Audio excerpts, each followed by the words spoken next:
This is the White Belts Odyssey podcast, episode 4. And today I wanted to start by talking about a little sting to the ego that I had this week. So, pretty much, I went to jujitsu one day. I don't remember what day it was. Um, and I was just having a day. Like, I was like a really, really good day. I was, you know, pairing up with some of the some of the highest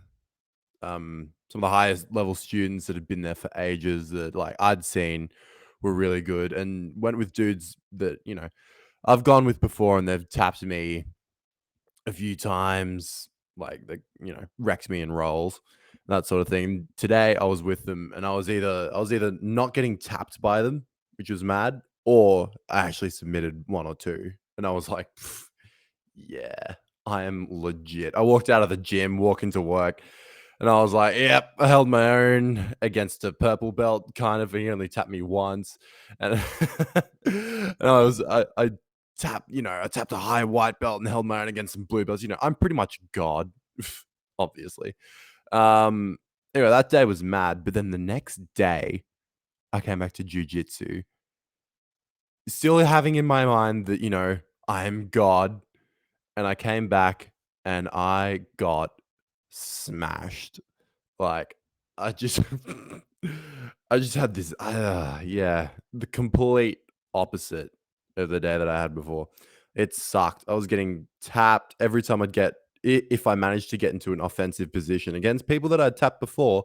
If I managed to get into an offensive position and try and execute moves that I'd done before to people, I just either couldn't think of it. I missed vital steps in setting up.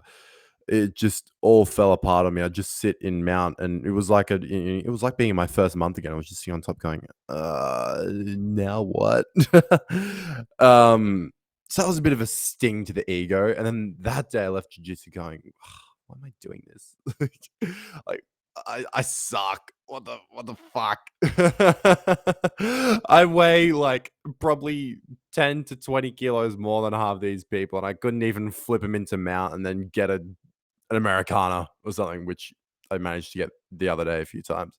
Like, oh, what am I? I suck.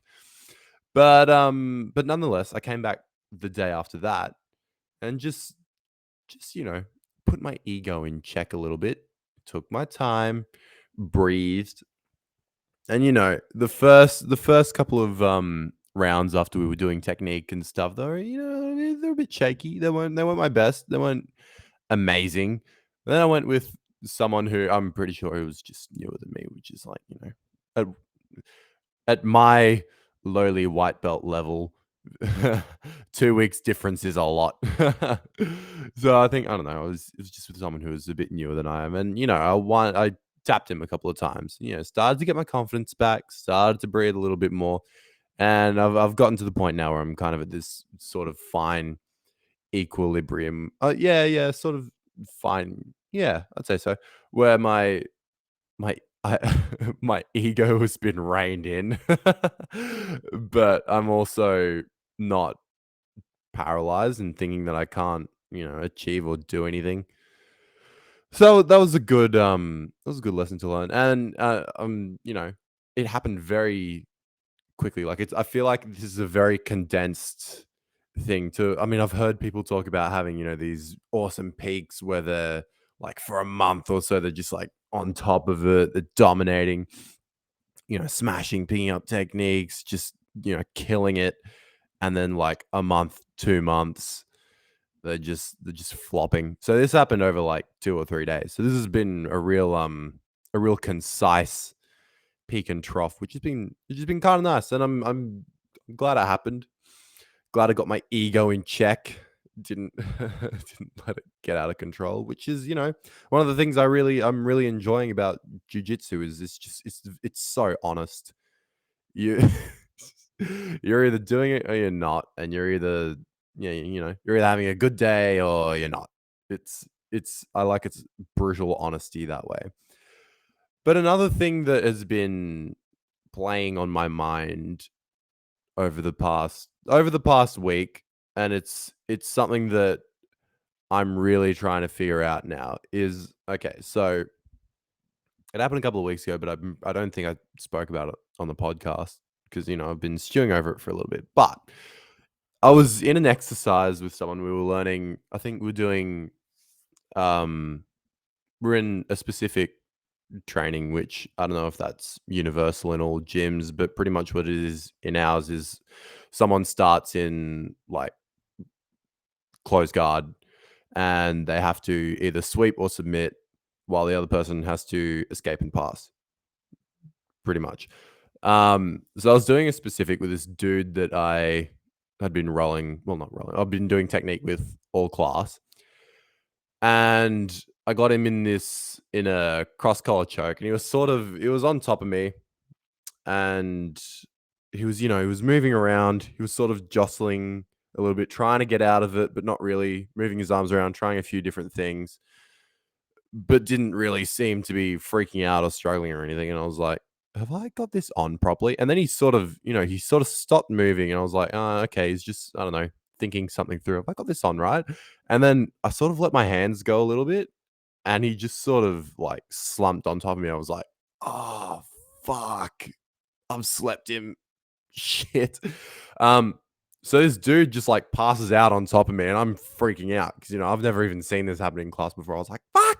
I'm trying to call the professor, but like this more senior dude in the class came over, like started rolling his legs, and he came to, and it was all good. And I was like, "Fuck, bro!" Like, I'm so sorry. Holy shit! Because well, I didn't feel him tap. I'm pretty sure he didn't tap because I mean, I would have seen it. It would have made it kind of obvious. Um, Bro, sorry, I didn't feel the tap. And he was like, oh, no, no, like, it's fine. It's fine. Just give me a sec. And he sat there and was like, okay, okay.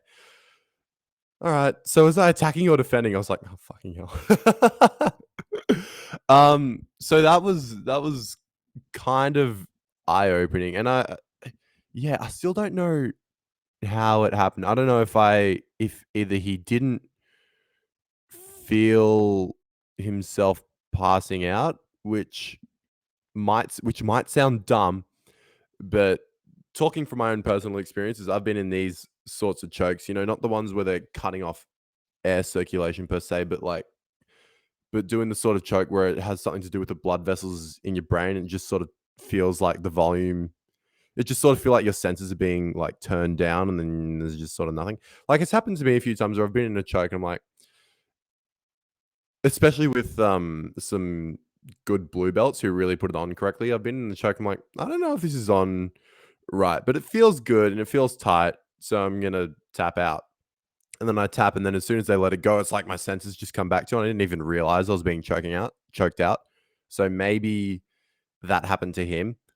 Um, and he came to, but yeah, so that it kind of freaked me out a little bit. Not gonna lie. Um, but yeah, I don't know how it happened. But from what I've seen, that it's not. I mean, obviously, I don't try to actually choke people out, and I'd never want to. But does this happen? Like, I mean, yeah, maybe in competitions and stuff, but just in class and stuff. Like, is this a regular occurrence? Did I seriously fuck up here? Is this a genuine problem, or is it just a thing that happens and I'm overreacting a little bit? I don't really know. So if someone could enlighten me, please, that would be great. But it sort of led me down a bit of a rabbit hole because my priority, especially as a strong, somewhat athletic, well, I weigh more than most of the people in the class, and I'm kind of athletically inclined, and this is an advantage for me in jujitsu, especially in the early stages when we're all still working out our technique. But my priority in jujitsu is to not hurt people because I see I've been I see how you can get very seriously injured just by, cranking things, not doing things properly, all that sort of stuff. And this little choking scenario sort of made me go, "Oh shit. I really need to pay attention." And especially if I'm with other people who don't really know like the point that they've been got, like they're in an armbar, they're in an omoplata, and I've got it, and they don't tap, and if it's people who don't know, like, I don't know if people are like ego rolling, like, no, I can still get out of it, and then I keep pushing it because I think it's fine, and then there's a pop or a snap or something, and then it's game over. Um, yeah, hurting people is really not hurting people is my number one priority, and like I already know that there are people who don't want to roll with me because they've seen not because I've hurt I haven't hurt anybody that I know of, and whenever I roll, I sort of try and take it easy, go technique over strength. I don't go in like level 9 kamikaze, try and like beat people up and I'm gonna out muscle you. I don't care if you've got the technique on me. I'm gonna like, rip you apart. Like I'm not like that. I think of myself as a chill roller. I mean, I could look different. And I totally understand that people don't want to roll with me because, fair enough, man. Like that's fine. I don't mind. Um, but if because I know specifically for me, if I did an armbar or something, or if something went wrong, I feel like I would be very short of training partners purely because people would think that I am just this big, dumb, I don't know, gorilla that just jumps in and, uses my strength to try and wrench things on people and get the win just by using brute force. And that led to this person getting hurt and they don't want it to happen to them.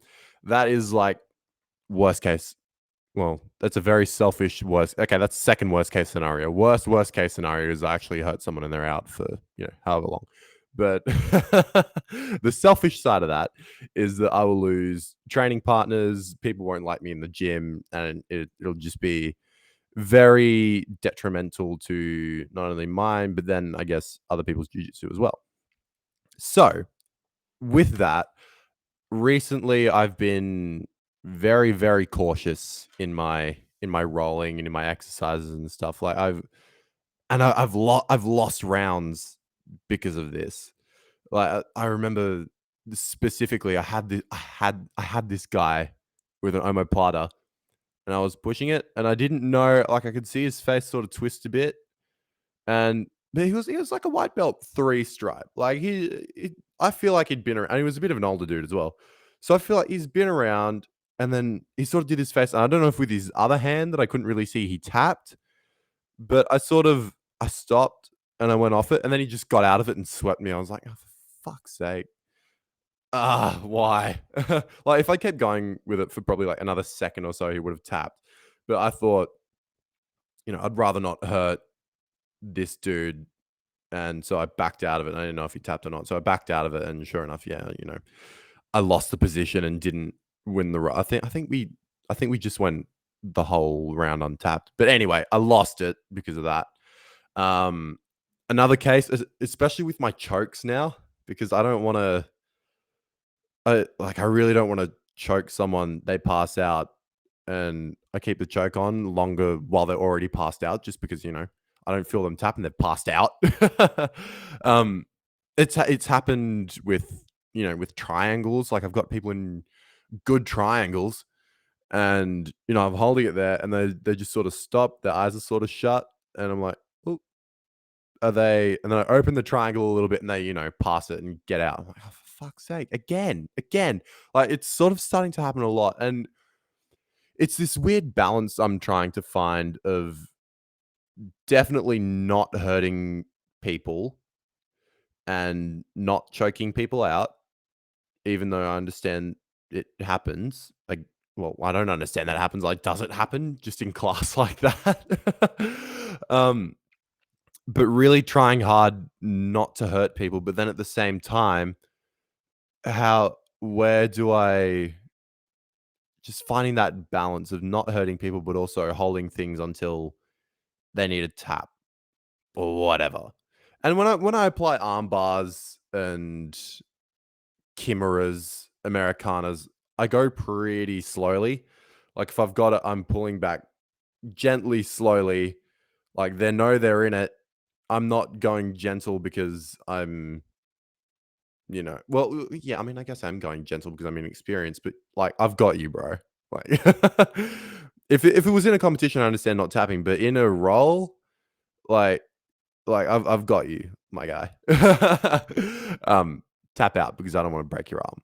But also, we're just in a role. I don't wanna pull it to the point where I could injure someone just because they're not tapping because well, I mean, and it's not even like ego, like, "You're not gonna get me, bro." I feel like at the level that I'm at or we're at, it's inexperience as well. It's like, this is a little bit uncomfortable, but, um, I can hold it, maybe I can escape until, it all goes sideways and they can't.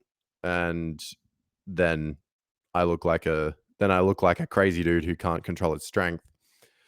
So yeah, if anyone's got some got some tips, advice, anecdotes about how to find this balance, I'd really appreciate it. I mean, for me personally, my plan with all this is to stick on the side of caution and not injure people. And if that sort of slows down my jujitsu progress at the start, that's fine. I'd rather you know, stay on white belt for an extra month than for an extra month, for an extra 4 months or whatever, than have, someone's torn rotator cuff on my shoulder because I'm not gonna because I'm doing this omoplata, whether you think you're in it or not. Like, it's it's strange. And does this go away as you get to the higher belts? I My hunch is that it does because you understand when you've been got and people just don't want to hurt themselves. Just rolling with blue belts and purple belts, already the rolling feels way more chilled. And when you're got, you're kind of got, I guess. But yeah, this is. I mean, not that I only say this because I don't think I've ever gotten any. No, I haven't got. No, if I got a blue belt to submit, you'd be hearing about it because I've never gotten a blue belt to the point of submission. So I don't know if this is a phenomena that goes away as you get higher. Like you feel you get got, you're done. Like that's it. So yeah, if anyone has some tips or advice on that, that would be very helpful. But that's been my jujitsu progress this week. That has been the lesson I've learned, the thing I'm trying to digest and put into practice. It's just another principle that I'm being awoken to. And it's with all these things in my early white belt career, it's sort of like I feel it's like going to a class that's maybe just a little bit higher than your level. You get bombarded with all this information and you spend your white belt just understanding the principles. Just, all these little facets, not even just of technique and, placement for your like positioning your body right for triangles, putting your hands correctly and applying a choke this way. And, this is an easier way to sweep and all that sort of stuff. It's really, I feel from my perspective, going from white belt to blue belt is identifying all the foundational techniques and then starting to understand and apply them. And then you progress to your blue belt. That is my understanding. I haven't even got my first stripe on my white belt yet. And I guess, well, not like I don't really care. But I guess to get the first stripe, even if you're a stripe and belt conscious person, which as a white belt, I totally get. And I guess I am to a degree. Like I'm always like, oh, I'm gunning for my blue belt. Yeah, I want to, But at the end of the day, it doesn't really. I mean, like it kind of signifies something. It signifies your level, but it's you earn the belt rather than yeah. The belt is just an indication of your level rather than you coming to meet something. You know what I mean? Like you could have like if you well no gi for example. Like no gi, there's no belt. So if you have someone who's been doing no gi for 2 years and they haven't been given a decoration to show how long they've been doing it, it's going to be exactly the same as if they did, right? So Yeah, but I don't know. I feel like it's just sort of more of a progress marker, and so gunning towards progressing is going to be the best way to get your belt. And also, you'll just be happier as well because you're not sitting there going, "I'm just a white belt, two stripe. Like I deserve my third stripe. I know this and all." It's just not. It's counterproductive, actually. So yeah, I feel like. But in saying that, getting to the first stripe, I feel is just seeing all the principles and showing that you've seen them. And this reining my strength in and focusing on technique and not letting it get out of the way and it gets out of hand and I hurt people. That is one of those foundational principles that I have now been exposed to and that is has dramatically impacted my game, my jujitsu journey. So yeah, it's just another step on the path. And also everything I think it was a quote that I heard this one time that sort of about progressing through things that sort of made me feel better about stuff. Um, but everything that happens, whether it's positive or negative, needed to happen for you to get to that next level. So this potential setback, because I haven't been as explosive and dynamic in my roles and stuff. Like I've really had to pull back with this choking incident. Um, while it could be seen as a setback, it is also something that is teaching me more control, and it's something that needed to happen for me to get to the next step in my journey. So yeah, that's been my week. Bit of a shorter podcast today, but still a valuable lesson nonetheless. And yeah, if anyone if anyone could clarify or give me a new perspective on some of these things, that would be greatly appreciated. Thank you very much for listening, and I'll see you in the next one.